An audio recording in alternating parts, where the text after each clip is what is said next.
Mark సువార్త 2వ అధ్యాయము 5వ వచనము చదువుకుందాం. చదవండి ఒకరు. యేసు వారి విశ్వాసమును చూచి, కుమారుడా, నీ పాపములు క్షమించబడి ఉన్నవని పక్షవాయు గలవానితో చెప్పెను. దేవుని స్తోత్రం కలుగుగాక. యేసుక్రీస్తు ప్రభువారు ఒక రోగితో ఈ మాటను చెప్తూ ఉన్నారు. ఒక వ్యాధిగ్రస్తుడితో ఈ మాటను చెప్తూ ఉన్నాడు. ఒక పక్షవాయు కలిగినటువంటి వ్యక్తితో యేసుక్రీస్తు ప్రభువారు ఈ మాటను చెప్తూ ఉన్నారు. ఏమని చెప్తూ ఉన్నారు? ఆ వ్యక్తిని చూసి, ఆ నలుగురికి ఉన్నటువంటి విశ్వాసమును చూసి ఆ రోగితో ఏమని చెప్తున్నాడట? నీ పాపములు క్షమించబడినవి అని చెప్తున్నాడు. అసలు ఎందుకు ఆ రోగిని యేసు ప్రభువారి దగ్గరికి తీసుకొచ్చారు? ఆ వ్యాధిగ్రస్తుడిని యేసు ప్రభువారి దగ్గరికి తీసుకురావడానికి గల కారణం ఏంటి అంటే, ఆ పక్షవాయు కలిగినటువంటి వ్యక్తి లేవలేనటువంటి స్థితిలో ఉన్నాడు. కాళ్ళు చేతులు పని చేయలేనటువంటి స్థితిలో ఉన్నాయి.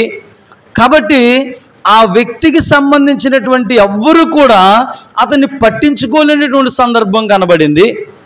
అతని వ్యాధిని చూసి, లేకపోతే అతని బాధను చూసి, అతడు పడి ఉన్నటువంటి స్థితిని చూసి నలుగురు వ్యక్తులు ఏం చేశారో తెలుసా? విశ్వాసముతోనంట అతని మంచమును ఎత్తుకొని యేసు ప్రభువారి దగ్గరికి తీసుకొచ్చారట. దేవుని స్తోత్రం కలుగుగాక. హల్లెలూయా, హల్లెలూయా. ఎవరు తీసుకొచ్చారు? దేవుని యందు విశ్వాసం ఉన్నటువంటి వారు, ఆత్మీయ జీవితంలో గొప్ప నమ్మకము కలిగినటువంటి నలుగురు వ్యక్తులు యేసు ప్రభువారి దగ్గరికి తీసుకువెళ్తే ఆ రోగము తొలగిపోతుంది.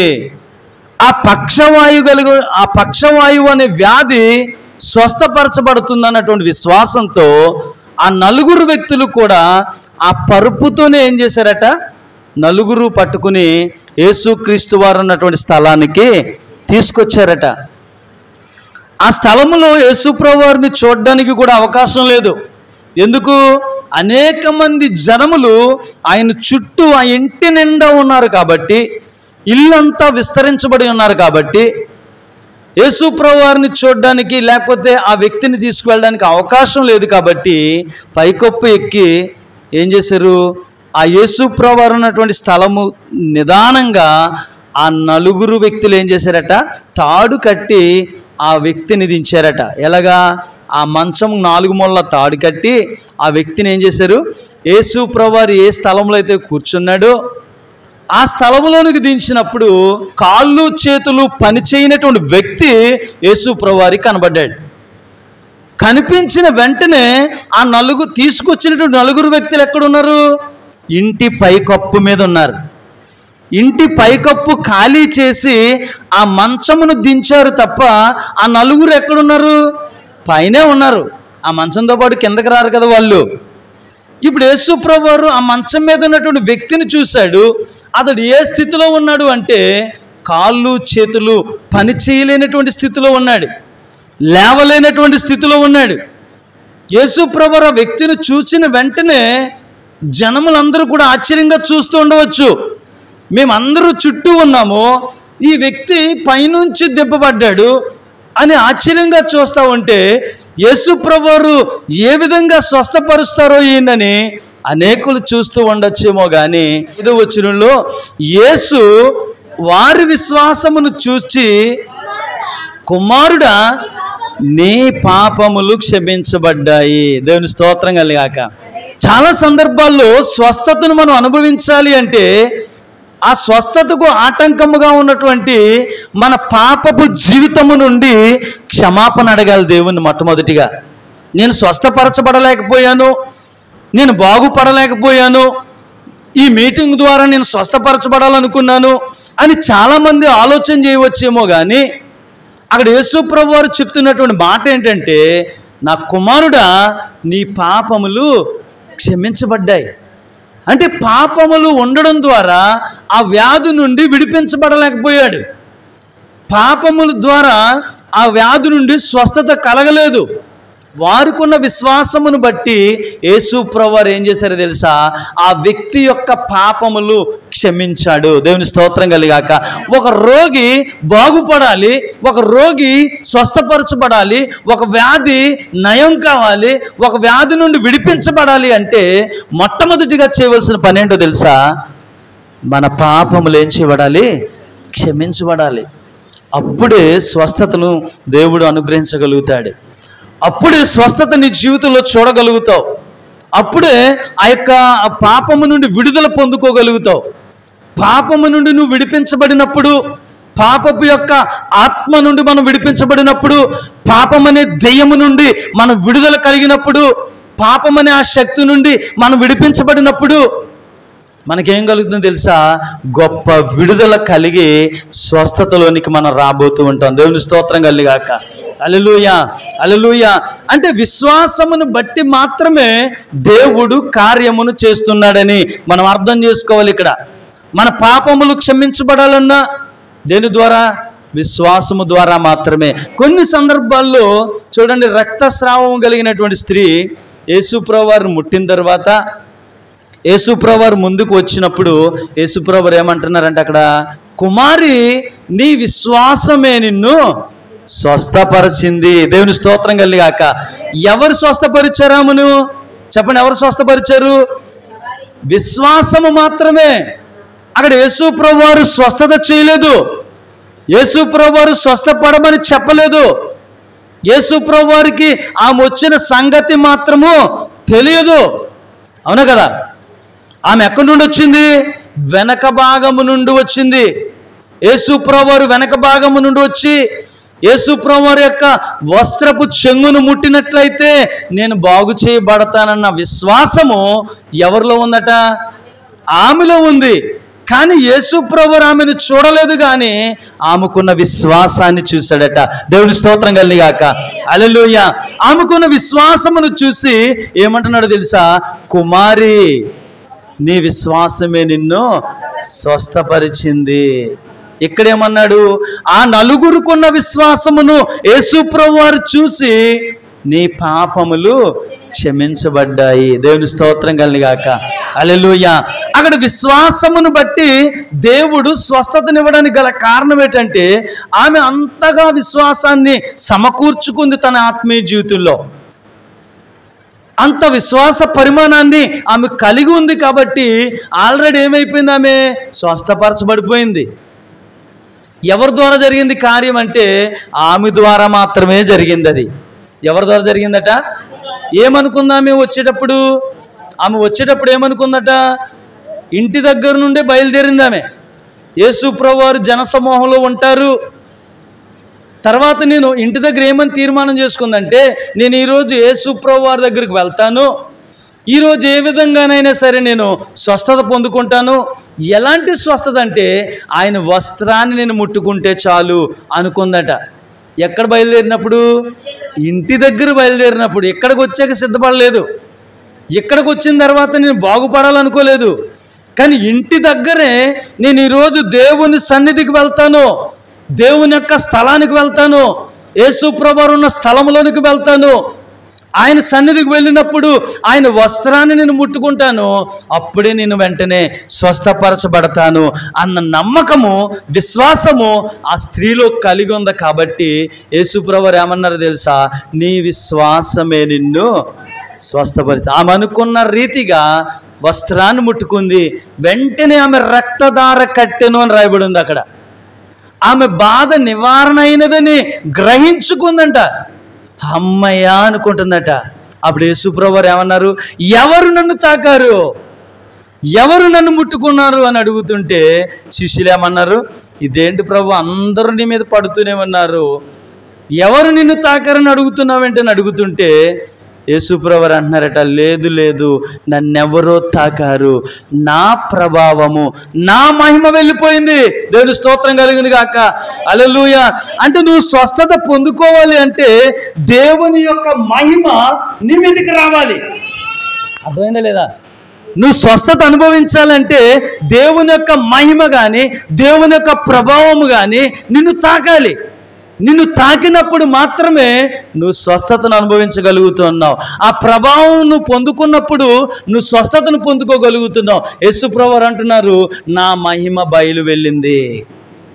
అంటే అంతమందిలో కూడా అంతమంది జనసమూహాలు ఉన్నాయి, కానీ ఈ స్త్రీకున్న విశ్వాసము మాత్రమే దేవుని మహిమను ఆహ్వానించింది, దేవుని యొక్క ప్రభావమును ఆమె ఆహ్వానించింది. అంతే కదా అక్కడ అర్థం. అంటే ఆమె రిసీవ్ చేసుకుంది, అక్కడ దేవుని యొక్క సన్నిధిని రిసీవ్ చేసుకుంది కాబట్టి వెంటనే స్వస్థపరచబడింది.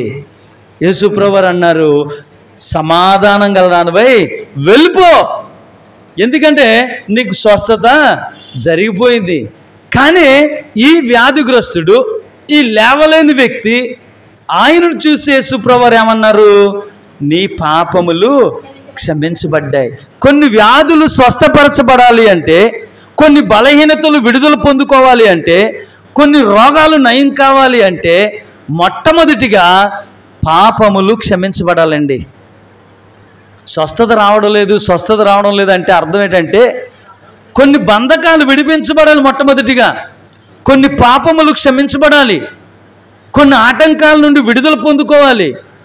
అప్పుడే స్వస్థతను మనము చూడగలుగుతాం.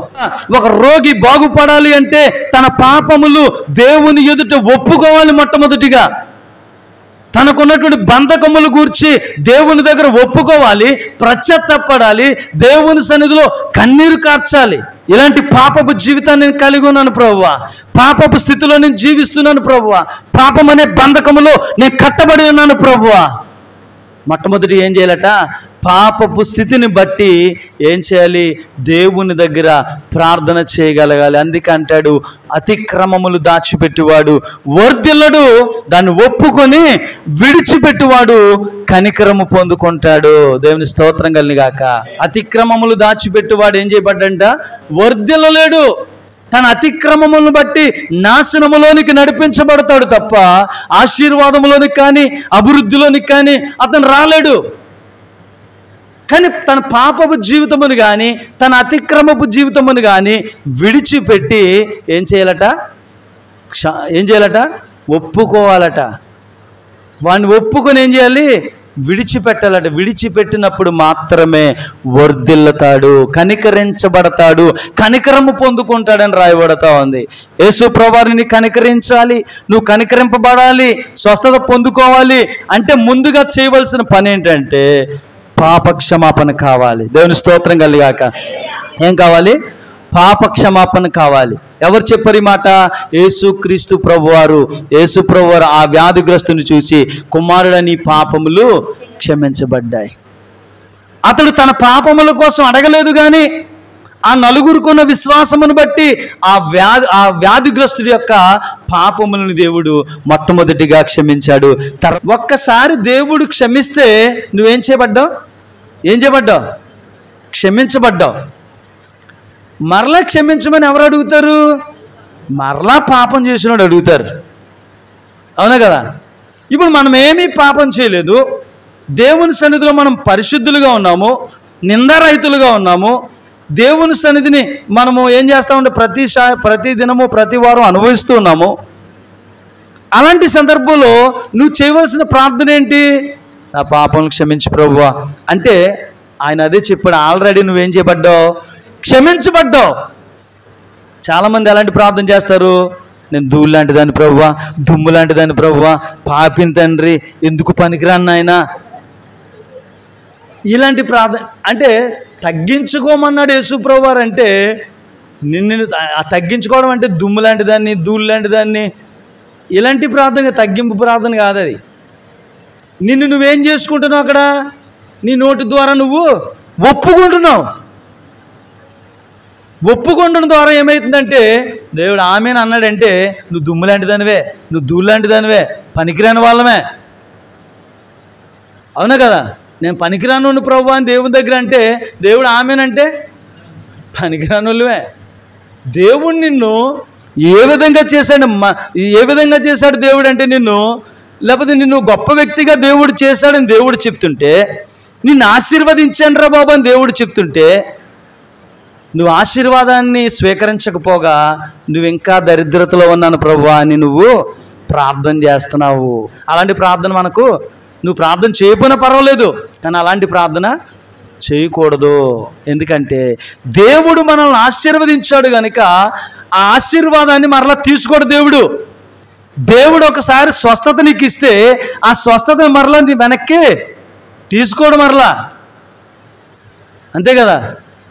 అబ్రహాము దేవుడు ఒకసారి ఆశీర్వదించాడు, మళ్ళా ఆశీర్వాదాలు తీసుకున్నాడా? అబ్రహాం సంతానం అంతటికి కూడా ఆశీర్వాదాలు దేవుడు అనుగ్రహిస్తూనే ఉన్నాడు. కాబట్టి దేవుడు మనల్ని ఆశీర్వదించాడు కనుక ఆ ఆశీర్వాదం ఎప్పుడు కూడా మన మీద ఉందనే నమ్మాలి, మన మీద ఉందనే విశ్వసించాలి. దేవుడు నన్ను తలగా చేస్తాడు కానీ తోకగా ఎంత మాత్రం కూడా చేయడు. అందరికీ పైవాడిగా ఉంచుతాడు కానీ కిందవాడిగా ఎంత మాత్రం కూడా ఉంచడు. నువ్వు ఎప్పుడైతే ఈ మాటను నమ్ముతావో నేను అనేకులకు ఆశీర్వాదకరంగా ఉన్నాను ప్రభు అని ప్రార్థన చేయాలట. దేవుడి స్తోత్రం కలిగాక. అనేకులకు పైవాడిగా నేను ఉన్నాను కానీ కిందవాణిగా ఇప్పుడు కూడా నన్ను చేయలేదు నాయన నువ్వు. అది ప్రార్థన. మన నోటి మాటే మనల్ని ఎక్కడికి దించేస్తుందట? కిందకి దొక్కేస్తూ ఉంది. మన నోటి మాటలో దేవుడు శక్తిని పెట్టాడు. అందుకే జీవ మరణములు నాలుక వశము అంటుంది దేవుని వాక్యం. జీవము నాలుకలో ఉంది, మరణము నాలుకలో ఉంది, ఆశీర్వాదము నాలుకలో ఉంది, శాపవచనాలు కూడా నాలుకలో ఉన్నాయట. నాలుక శరీర అవయములు అన్నిటికంటే చాలా శక్తివంతమైందంట. అవయవములు అన్నిటికంటే అతి చిన్నదైంది ఏంటంటే నాలుకేనంట. మన నోటి ద్వారా ఏదైతే మాట్లాడతామో, ఏదైతే వచిస్తామో, ఏదైతే ప్రవచిస్తామో ఆ మాట నెరవేర్చబడుతుందట. ఆ నాలుకలో నువ్వు శాపమును పలికితే నీ శరీరంలోనికి శాపం కలుగుతుంది, ఆశీర్వాదాన్ని పలికితే నీ శరీరం అంతా కూడా దేంతో నింపబడుతుంది? ఆశీర్వాదంతో నింపబడుతుంది. ఆరోగ్యం కొరకు నువ్వు మాట్లాడుకుంటే నీ శరీరం అంతా ఆరోగ్యం కలగడమే నువ్వు చూస్తావు. రోగాన్ని నువ్వు ఆహ్వానిస్తే రోగం కలగడం నువ్వు చూడగలుగుతావు. అంటే నాలుక చాలా భయంకరమైంది. కొంచెం నిప్పు తీసుకున్నాం అనుకోండి, ఆ నిప్పు అడవిలో ఒక్క స్థలంలో వెలిగించామనుకోండి, అది ఎంత పెద్ద అడవి అయినప్పటికీ కూడా ఏమైపోద్దంట? కాలిపోద్దంట ఆ చిన్న నిప్పుకి. అలాగే ఈ నోటిలో ఉంచబడినటువంటి నాలుక కూడా అగ్ని వంటిదంట. మన శరీరమునకు కూడా మాలిన్యాన్ని కలగజేస్తూ ఉందంట. దేవుని స్తోత్రం కలిగాక. హల్లెలూయా. ఇది పాప ప్రపంచమైనటువంటి శరీరం అంటే ఇది. ఈ ప్రపంచం అంతటికి కూడా మాలిన్యమును కలగజేసేది ఏంటంట? నాలుక. కాబట్టి మన నాలుక ద్వారా ఆశీర్వాదాన్ని పలకవచ్చు, మన నాలుక ద్వారా శాపాన్ని కూడా పలకవచ్చు. మన నాలుక ద్వారా కీడును పలకొచ్చు, మేలును కూడా పలకొచ్చు. మేలు పలకడం చాలామందికి ఇష్టం ఉండదండి, కీడే పలుకుతారు ఎక్కువగానే. కాబట్టి మన ప్రార్థన చేసేటప్పుడు కూడా మన మంచి వచనాలు దేవునికి చెప్పాలి. దేవుని స్తోత్రం కలిగాక. నేను ఎందుకు ఈ మాట మీకు జ్ఞాపకం చేస్తున్నానంటే, నువ్వు ప్రార్థన చేసేటప్పుడు నేను ధూళి లాంటి దాన్ని ప్రభువా, అవును నువ్వు ధూళి లాంటి దానివి అయిపోతావు. దుమ్ము వంటి వాడను నాయన, నీటి మీద బుడగలాంటోను ప్రభువా అంటే ఇలాంటి ప్రార్థన చాలా సందర్భాల్లో చేస్తారు సాధారణంగా. కానీ దేవుడు తను తాను తగ్గించుకోనమంటే నిన్ను నీవు తగ్గించుకోనమనే విషయం అది కాదు. ప్రార్థనలో తగ్గించుకోవడం కాదు. ప్రభు నామమును నువ్వు ఎప్పుడైతే హెచ్చించుకుంటున్నావో నిన్ను నువ్వేం చేస్తున్నావు? తగ్గించుకుంటున్నావు అని అర్థం. ప్రభు నామాన్ని హెచ్చిస్తూ ఉన్నప్పుడు నిన్ను నువ్వు తగ్గించుకుంటున్నావు అని అర్థం. అర్థమైంది లేదా? దావీదు భక్తుడు ఏమంటున్నాడు?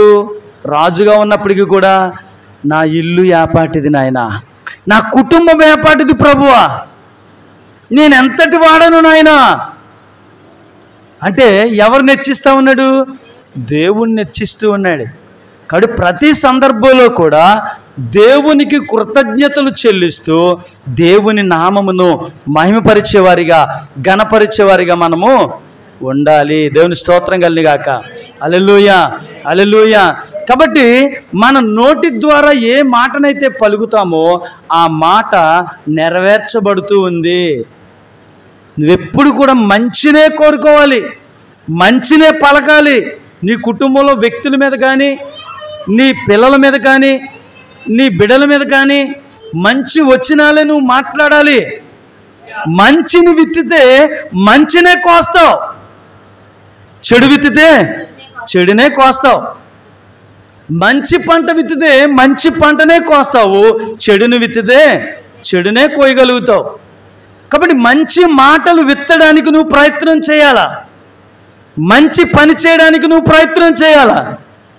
అంతేగాని చెడ్డ కార్యాలు, చెడ్డ విషయాలు, చెడ్డ పనులు గురించినటువంటి మాటలు, చెడు విషయాలు గురించిన మాటలు మాట్లాడితే అదే పంట నువ్వు కోయగలుగుతావు.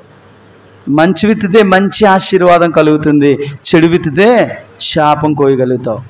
కాబట్టి గ్రహించండి, మీ మాటలు గ్రహించండి. దినాన మొట్టమొదటిగా ఒక రోగి స్వస్థపరచబడాలి, ఒక వ్యాధి నుండి విడిపించబడాలి, ఒక వ్యాధి నుండి స్వస్థత కావాలి అంటే మొట్టమొదటిగా చేయవలసిన పని ఏంటో తెలుసా? పాపములు క్షమించబడాలి. తర్వాత అంటున్నాడు ఆ రోగితో, నీ పరుపెత్తుకొని లేచి వెళ్ళిపో. దేవుని స్తోత్రం కలిగాక. హల్లెలూయా. ఎప్పుడైతే తన పాపములు క్షమించబడ్డాయో వెంటనే అతనికి ఏం కలిగిందో తెలుసా? స్వస్థత కలిగింది. ఆ యొక్క వ్యాధి నుండి విడుదల పొందుకున్నాడు. ఆ భయంకరమైనటువంటి లేవలేని స్థితిలో నుండి లేచి నిలబడగలిగిన శక్తిని పొందుకున్నాడు. వెంటనే లేచాడు, లేచిన వెంటనే పరుపెత్తుకొని వెళ్ళిపోతా ఉన్నాడు. దేవుని స్తోత్రం కలిగాక. అక్కడున్న ప్రజలందరూ కూడా ఆశ్చర్యపడుతున్నారట. దేవుని స్తోత్రం కలిగాక. హల్లెలూయా, హల్లెలూయా. ఈ దినము స్వస్థతను మనం చూడాలి అంటే మనలో ఉన్నటువంటి పాపము నుండి మనం విడిపించబడాలి. మన పాపములను బట్టి నువ్వు ప్రార్థించగలగాలి. క్షమాపణ కలిగినటువంటి ప్రార్థన అనుభవాన్ని మనం కలిగి ఉండాలి. ఒకవేళ మన కుటుంబము బంధకములలో బంధించబడి ఉంది, ఆర్థిక పరమైనటువంటి అప్పుల చేత బంధించబడి ఉంది, ఆర్థిక పరమైనటువంటి కరువు చేత నింపబడి ఉంది కుటుంబంలో సమాధానం అనేది లేదు, కుటుంబంలో సంతోషం అనేది లేదు. ఒకవేళ ఎలాంటి బంధకముతో నువ్వు కట్టబడి ఉన్నావో ఆ బంధకమును గూర్చి నువ్వేం చేయాలి? ప్రార్థించగలగాలి. ఆ బంధకము నుండి నువ్వు విడిపించబడాలి ముందుగా. అర్థమైంది లేదండి? సమాధానం లేదు కుటుంబం ఉందంటే, ఒకవేళ నీ ఆత్మీయ జీవితంలో ఏదో ఒక లోటు ఉంది, ఇంకా ఏదో ఒక లోపాన్ని నువ్వు కలిగి ఉన్నావు. ఆ లోపమును బట్టి నువ్వేం చేయాలి? వ్యక్తిగతంగా ప్రార్థన చేసి క్షమాపణ కలిగినటువంటి ప్రార్థన నువ్వు చేయగలగాలి. దేవుని దగ్గర క్షమించబడాలి. ఎప్పుడైతే క్షమాపణ కలిగినటువంటి ప్రార్థన నువ్వు చేసావో దేవుడు నన్ను క్షమించాడు అని నువ్వు నమ్మగలగాలి మొట్టమొదటిగా. అర్థమైంది లేదండి? ఇప్పుడు ఆ మంచం మీద ఉన్న రోగి, నా కుమారుడా నీ పాపములు క్షమించబడ్డాయి అని యేసు ప్రభువారు చెప్పినప్పుడు తిరిగి మాట్లాడా? మరలా దేవుడు నాకు ప్రభువా నన్ను క్షమించిన ఆయన, నా పాపం క్షమించిన ఆయన అని మళ్ళీ ప్రార్థన చేశాడా? చేయలేదు. వెంటనే యేసు ప్రభువారు చెప్పిన మాటను రిసీవ్ చేసుకున్నాడు. దేవుని స్తోత్రం కలుగాక. హల్లెలూయా. దేవుడు చెప్పిన మాటను వెంటనే అంగీకరించాడు. మొట్టమొదటిగా నువ్వు పాపములు క్షమించబడ్డాయని నమ్మాలి. దేవుని స్తోత్రం కలుగాక. హల్లెలూయా, హల్లెలూయా. ఒకసారి దేవుడు క్షమిస్తే నువ్వు క్షమించబడ్డావు గనుక ఆ పాపమును బట్టి క్షమాపణ నేను పొందుకున్నానని నువ్వు నమ్మగలగాలి. యేసు ప్రభువు తర్వాత మాట ఏం చెప్పాడు? నువ్వు లెగు, నువ్వు పడి ఉన్నటువంటి స్థితిలో నుండి నువ్వు లేవాలి. మొట్టమొదటిగా ఆ మాట విన్న వెంటనే, అయ్యి బాబాయ్ కాలు పని చేయట్లేదు ప్రభువా, చేతులు పని చేయట్లేదు నాయన, నా శరీరం సహకరించట్లేదు ప్రభువా, నేను లేవగలుగుతాను నాయన, నేను ఎలా లేవగలుగుతాను అని అడిగాడా? అడిగినట్టుంది అక్కడ. ఏముంది అక్కడ? చదవండి. తక్షణమే వాడు లేచి, దేవుని స్తోత్రం కలిగిన గాక. ఇందులో మరలా సందేహం లేదు, అనుమానం అనేది లేదు. ఆమె ఏమన్నాడు? యేసు ప్రభువారు లేచి వచ్చారు, మేము చూసాము అని శిష్యులు చెప్తా ఉంటుంటే తోమ ఏమని చెప్పాడు? బుద్ధి ఉందా లేదురా మీకు? ఆయన సమాధి చేయబడ్డాడు, మనమే ఆ సమాధిని చూసాము, ఆ రాడుతో మూసేశారు సమాధిని, మరలా ఎలా లేస్తాడు? మీ పిచ్చి కాకపోతేను అని అన్నాడేమో ఒకవేళ తోమ ఏమన్నాడట? నిజముగా యేసు ప్రభువారు కనుక సమాధిని గెలిచి లేచినట్లయితే, మీకు కనబడినట్లయితే, ఒకవేళ నాకు కూడా కనబడితే, నేను ఆయన డొక్కలో వేలు పెట్టి చూస్తే కానీ నేను నమ్మను అన్నాడంట. ఎంత దౌర్భాగ్యుడో చూడండి వీడు. నేను స్తోత్రం కలిగాక ఎంత అనుమానపు పిచాచో చూడండి వీడు. ఎంత సందేహం ఉందో చూడండి తోమాకి. యేసుప్రభువుని నిజంగా సజీవుడిగా తిరిగొచ్చాడు, మేమందరూ చూసామని శిష్యులు చెప్తా ఉంటుంటే ఈడేమన్నాడు, నేను డొక్కలో వేలు పెట్టి చూస్తే కానీ. ఎందుకు? బల్లెంతో యేసుక్రీస్తు ప్రభువుని సిలువలో ఉండగా పొడిచారు డొక్కలో. ఇప్పుడు డొక్క దగ్గర ఏముండాలి? రంధ్రం ఉండాలి. అప్పుడు ఆ రంధ్రం నేను వేలు పెడితే కానీ నేను నమ్మను. ఒకవేళ చేతుల్లో మేకులు కొట్టారు కదా, ఆ మేకులు ఆనవాలైనా నాకు కనబడాలి అన్నాడట. ఇప్పుడు యేసు ప్రభువారు తోమ ఒక్కడే ఉన్నాడట. ఒక్కడే ఉన్నప్పుడు యేసు ప్రభువారి యొక్క ప్రత్యక్షత తోమాకు కనబడిందట. తోమ చూసిన వెంటనే ఆశ్చర్యపోయాడట. ప్రభువా అన్నాడట. రా తోమ, ఇదిగో నా డొక్కలో వేలు పెట్టి చూడు, నా చేతులు చూసావా గాయాలు, నా చేతిని తాకి చూడు అని చెప్తూ ఉంటుంటే అప్పుడు తోమ నమ్మాడంట. అందుకే యేసుప్రభువు అన్నాడు తెలుసా, చూచు నమ్ముట కంటే చూడకుండా నమ్మువాడు ధన్యుడు. ఏదో కార్యాలు జరుగుతాయని వచ్చి చూసి నమ్మడం కాదు, కానీ చూడకుండా అద్భుతాలు జరుగుతాయి అని నమ్మడమే ధన్యత అంట. దేవుని స్తోత్రం కలిగాక. హల్లెలూయా. ఆ వ్యాధిగ్రస్తుడితో యేసుప్రభువు ఏమన్నారంటే, నువ్వు లేచి నీ పరుపెత్తుకుని వెళ్ళమని చెప్పినప్పుడు సందేహం లేదు ఆయనకి. ఇంకా తక్షణమే వాడు లేచి నిలబడ్డాడటండి. దేవుని స్తోత్రం కలిగిన గాక. చెప్పలేవడం అందరూ కూడా. ఎందుకు తెలుసా? తక్షణమే లేచాడు. దేవుని అందు విశ్వాసం అంటే తెలియకపోవచ్చు, యేసుప్రభువు ఎవరో తెలియకపోవచ్చు. ఆ నలుగురికి ఉన్నటువంటి విశ్వాసమును బట్టి ఆ రోగిని తెచ్చి అక్కడ పడేసి ఉండొచ్చు. యేసుప్రభువు పాపములు క్షమించాలని ఎప్పుడైతే మాట్లాడాడో ఆ రోగి ఆ మాటను రిసీవ్ చేసుకున్నాడు, అంగీకరించాడు. వెంటనే నా పాపాలు క్షమించబడిపోయి పర్లేదు, ఇంకా నాకేం పర్వాలేదు ఇంకా అని ఆ మంచం మీద ఉండే అనుకున్నాడు. ఇప్పుడు యేసుప్రభువు మాట కోసం ఎదురు చూస్తున్నాడు మరలా రోగి. అర్థమైంది లేదండి? ఇప్పుడు యేసుప్రభువు మరలా పలుకుతున్నాడు, నువ్వు లేచి నీ పరుపెత్తుకుని వెళ్ళు. ఎప్పుడైతే ఆ మాట విన్నాడో ఆ రోగి అనవలసిన మాట ఏంటి? నా కాలు పని చేయట్లేదు నీకు తెలీదా? నా చేతులు పని చేయట్లేదు నీకు తెలీదా? నేను లేవలేకే కదా ఇక్కడ తీసుకొచ్చి పడేశారు నన్ను అని అనాలి. అవునా కదా? మనమైతే అంటామేమో అలాగా, మనమైతే అని ఉండేవాళ్ళం కూడాని. ఎందుకు?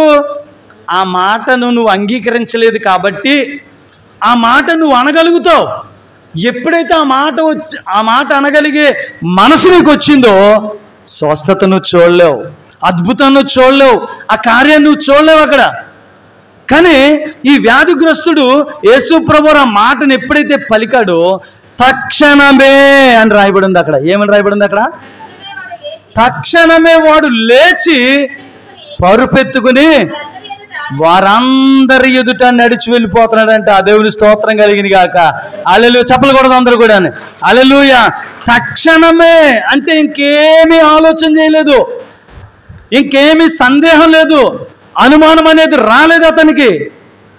తక్షణమే వాడు లేచి పరుపెత్తుకొని అందరి ఎదుట కూడా నడిచి వెళ్ళిపోతున్నాడంటే ధీమాగానే. చూచిన అరేరే ఆశ్చర్యపోతున్నారంటే వాళ్ళందరూ కూడా. ఈ కార్యము జరగడానికి గల కారణం ఏంటంటే వాడు ఏం చేశాడు? యేసుప్రభువు యొక్క మాటను అంగీకరించాడు. దేవుని స్తోత్రం కలిగాక. ఒకవేళ ఈ దినం నువ్వు స్వస్థపరచబడాలనుకుంటున్నావా? ఈ దినము నీ వ్యాధి నుండి విడుదల పొందుకోవాలనుకుంటున్నావా? నీ సమస్యల నుండి విడుదల పొందుకోవాలనుకుంటున్నావా? నీకున్నటువంటి బంధకము నుండి నువ్వు విడిపించబడాలనుకుంటున్నావా? యేసుప్రభువు యొక్క మాటను తన సేవకుడి ద్వారా పలుకుతున్నప్పుడు నువ్వు అంగీకరించాలి. దేవుని స్తోత్రం కలిగాక. హల్లెలూయా. హల్లెలూయా. నువ్వు అంగీకరించినప్పుడే నువ్వు స్వస్థతను చూస్తావు, నువ్వు విడుదలను చూస్తావు, నీ బంధకముల నుండి విడుదల జరగడం చూడగలుగుతావు. హల్లెలూయా. హల్లెలూయా. కానీ సందేహం నీకు అనుమానం, నీకు అనాలోచన, నిజమేనంటావా, జరుగుద్దంటావా, ఈ మాటలు నిజమేనంటావా, ఈ ఆలోచనలు నీకు కలిగించేది ఎవరో తెలుసా? అపవాది. దేవుని స్తోత్రం కలిగాక. నిన్ను బాగుపడనీయడము అపవాదికి ఇష్టం కాదు. నువ్వు సంతోషంగా ఉండడము అపవాదికి ఇష్టం కాదు. నువ్వు ఆశీర్వదించబడ్డము అపవాదికి ఇష్టం కాదు. నువ్వు దీవించబడ్డము అపవాదికి ఇష్టం కాదు. అందుచేతనే అనుమానం అనే బీజమును అపవాది నీ హృదయంలో నాటుతుంది. దేవుని స్తోత్రం కలిగాక. దేవుని విత్తనము నాటబడినప్పుడు ఆ విత్తనమును గనక నువ్వు అంగీకరిస్తే, ఆ వాక్యమును గనక నువ్వు అంగీకరిస్తే, ఆ వాక్యం ఫలించడం నువ్వు చూస్తావు. కానీ ఆ వాక్యము నీలో విత్తబడకపోతే ఎవరు విత్తనం నాటుతారు? అపవాది విత్తనం నాటుద్ది. ఏ విత్తనం అది? అనుమానం అనే బీజము. చెప్పండి అందరూ కూడా, ఏ బీజం అంటది? అనుమానం అనే బీజము, అవిశ్వాసం అనే బీజము నాటినప్పుడు అది ఫలించడం నువ్వు చూడగలుగుతావు. అది ఎప్పుడైతే ఫలిస్తుందో నీ ఆత్మీయ జీవితంలో సందేహాలు కలుగుతాయి, అనుమానాలు కలుగుతాయి, అవిశ్వాసం కలుగుతుంది. దీని ద్వారా నీ ఆత్మీయ జీవితము నాశనంలోనికి వెళ్ళిపోతా ఉంది. నీ ఆత్మీయ జీవితము మృతమైపోతా ఉంది. అందుకే మృతులు మౌన స్థితిలోనికి దిగిపోదురు అని రాయబడింది. దేవుని స్తోత్రం కలిగాక. హల్లెలూయా, హల్లెలూయా. మృతులు మౌన స్థితిలోనికి దిగిపోదురు, వారు దేవుని స్తుతించలేరు. ఎందుకు నువ్వు దేవుని స్తుతించలేకపోతున్నావు? అర్థమవుతుంది ఇప్పుడు? అర్థమవుతుందా లేదా? ఎందుకు దేవుని నువ్వు స్తుతించలేకపోతున్నావు నీకు అర్థమవుతుందా అంటే అర్థమవుతుందా లేదా? ఎందుకు? మన ఆత్మీయ జీవితం ఎక్కడికి వెళ్ళిపోయింది? మౌన స్థితిలోనికి వెళ్ళిపోయింది గనక. దేవుని స్తోత్రం కలిగాక. హల్లెలూయా, హల్లెలూయా. కాబట్టి మన బంధకములను విడిపించబడాలి, మన పాపపు బంధకములు క్షమించబడాలి, మన యొక్క కుటుంబ పరిస్థితులు ఎటువంటి బంధకాల్లో ఉన్నాయో వాటన్నిటి నుండి కూడా విడిపించబడాలి అంటే మొట్టమొదటిగా యేసు ప్రభువారి యొక్క వాక్యమును అంగీకరించాలి. ఎవరి వాక్యం అంగీకరించాలి? దేవుని యొక్క వాక్యము నువ్వు అంగీకరించాలి. ఆ వ్యాధిగ్రస్తుడు, లేవలేని స్థితిలో ఉన్నవాడు యేసుప్రభు మాట కోసం ఎదురు చూశాడు. వెంటనే యేసుప్రభు ఒక మాటను పలికాడు, నువ్వు లేచి నీ పరుపెత్తుకుని వెళ్ళిపో అన్నాడు. వెంటనే లేచిపోయాడు. అంతే. అయ్యో నా కాలు పనిచేయవు కదా, చేతులు పనిచేయవు కదా, నేను ఎలా లేవాలి? ఆయన లేవమంటున్నాడు, పరుపెత్తుకోమన్నాడు, నా చేతులు ఎలా పనిచేస్తాయి, పరుపుని ఎలా మోయగలుగుతాను నేను అని మనకైతే ఆలోచనలు వచ్చేస్తాయేమో కానీ అవేమీ ఆలోచన చేయలేదు. కానీ నా కాళ్ళు పని చేయడం లేదన్న సంగతినే మర్చిపోయాడట. దేవుని స్తోత్రం కలిగాక. నా చేతులు పని చేయడం లేదన్న సంగతినే మర్చిపోయాడు. యేసు ప్రభువు యొక్క మాటను విన్నాడు. వెంటనే తక్షణమే లేచాడు, పరుపెత్తుకున్నాడు. అందరి ఎదుట కూడా గర్వంగా నడిచి వెళ్ళిపోతున్నాడంట. చెప్పలు కూడా అందరూ కూడా హల్లెలూయా, హల్లెలూయా. ఎందుకు దేవుడు అద్భుతము అతని పట్ల జరిగించాడు? ఎందుకు జరిగింది ఆ అద్భుతం అంటే ఎవరి వల్ల జరిగిందంటే ఆ వ్యక్తి వల్ల మాత్రమే. ఆ వ్యక్తి యేసు ప్రభువు పలికిన మాటను, దేవుని యొక్క వాక్యమును అంగీకరించాడు కాబట్టి, దేవుని మాటను విన్నాడు కాబట్టి, సందేహం లేకుండా, అనుమానం లేకుండా, అవిశ్వాసం లేకుండా విన్నాడు కాబట్టి స్వస్థతను చూడగలిగాడు. కాబట్టి దినమును స్వస్థత పొందుకోలేకపోతున్నావు, లేకపోతే విడుదల పొందుకోలేకపోతున్నావు, నీ బంధకముల నుండి విడుదల పొందుకోలేకపోతున్నావు అంటే కారణము నీలో ఇంకేముంది? సందేహాలు ఉన్నాయి, అనుమానాలు ఉన్నాయి. కాబట్టి నువ్వు పొందుకోలేకపోతా ఉన్నావు. కాబట్టి దినం అందరూ కూడా విశ్వాసంతో మనం ఏం చేయాలా? ప్రార్థన చేయగలగాల. ఏమని ప్రార్థన చేయాలి? ఆ వ్యాధిగ్రస్తుడు ఏ విధంగా అయితే దేవుని మాటను అంగీకరించగలిగాడో మనము కూడా ఈ దినాన్న ఆ విధమైనటువంటి అంగీకారాన్ని మనం కూడా కలిగి ఉండాలి. దేవుని యొక్క వాక్యం అనే విత్తనము నీ హృదయములో నాటుతున్నప్పుడు ఆ విత్తనమును ఏం చేయాలా? మనము ఫలించేటట్లు మనము నమ్మాల. దేవుని వాక్యము కూడా నీ హృదయంలో నాటబడినప్పుడు దేవుడు అన్నీ మనకిస్తాడని నమ్మాలి. దేవుని స్తోత్రం కలిగాక. స్వస్థత మనకిస్తాడని నువ్వు నమ్మాలి, ఆశీర్వాదాన్ని ఇస్తాడని నమ్మాలి, అద్భుతాలు చేస్తాడని నమ్మాలి, ఆరోగ్యం ఇస్తాడని నమ్మాలి, సంతోషం ఇస్తాడని నమ్మాలి, సమాధానం దొరుకుతుందని నమ్మాలి, కుటుంబం అంతా కూడా ఐక్యత కలిగి ఉంటామని నమ్మాలి. దేవుని స్తోత్రం కలుగాక. హల్లెలూయా. కాబట్టి ఆ యొక్క వ్యాధిగ్రస్తులకు ఉన్న విశ్వాసాన్ని మనం కూడా ఏం చేయాలి? కాబట్టి దినము మన కుటుంబ సభ్యుల కొరకు నువ్వు ప్రార్థన చేయగలగాలి. ఎవరైతే బలహీనులుగా ఉన్నారో నీ విశ్వాసముని బట్టి ప్రార్థన చేస్తే ఆ రోగికి అక్కడ ఏం కలుగుతుంది? స్వస్థత కలుగుతుంది. కాబట్టి అలాంటి ప్రార్థన జీవితాన్ని మనము కూడా కలిగి ఉందాం. దేవుడిచ్చిన కొద్ది మాటలు దేవుడు దీవించును గాక.